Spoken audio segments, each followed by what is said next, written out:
Yan, yung karnitas nila, ang pinarito na baboy.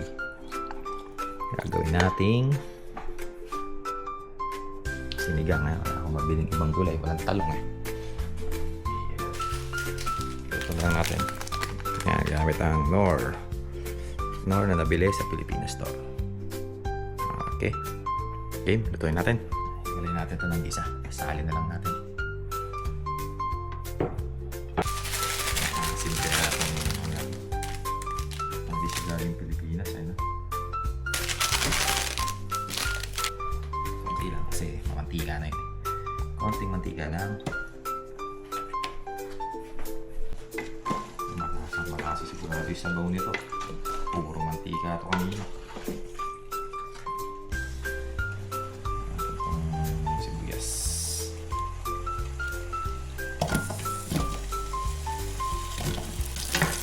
Itong gising na lang. Itong palasa. Ayan. Ito na ang nuts.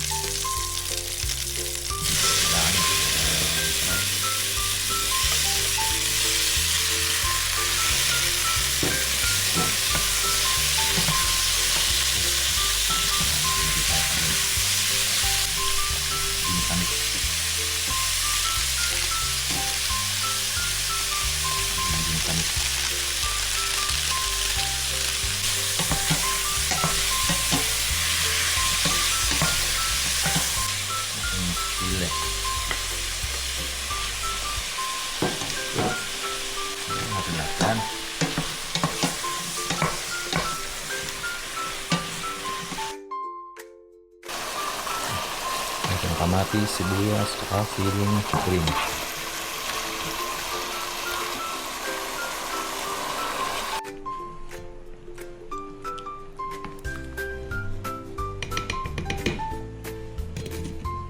Apa sila dito rin, kolesterol nila. Charon.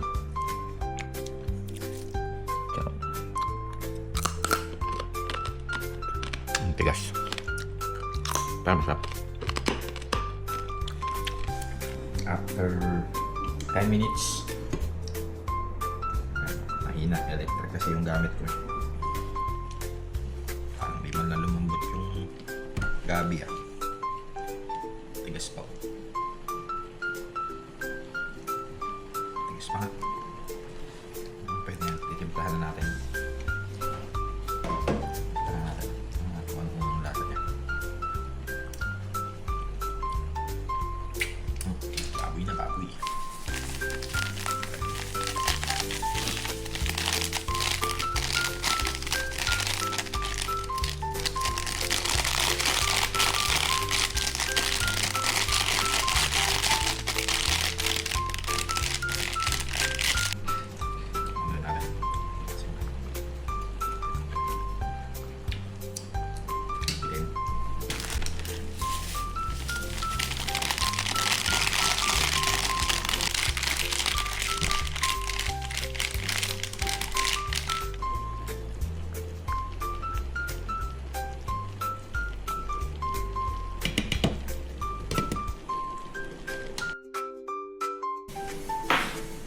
Okay, kulong-kulong na.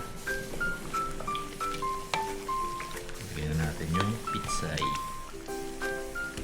Sabay na silang palambutin. Lulot na kaya tayo mga.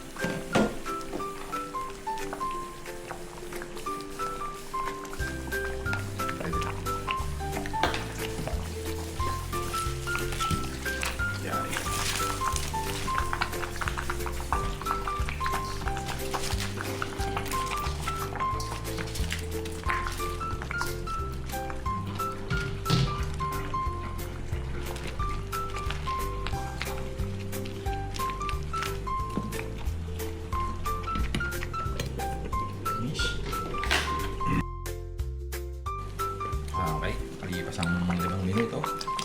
Yan, matanggot na. So, puno ang araw na rin yan. Okay na yan. Okay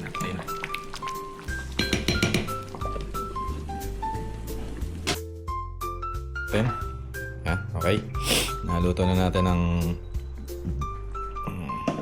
Mexican carnitas. Tapos, ginawa nating Filipino sinigang. Yan. May babaw lahat ng pechay. Wala tayong ibang gulay. Kaya yan lang nilagay natin. Wala tayong talong. Mahal. Ano, buo-buo yung bakaw. Ay, yung baboy. Okay. Kainan na.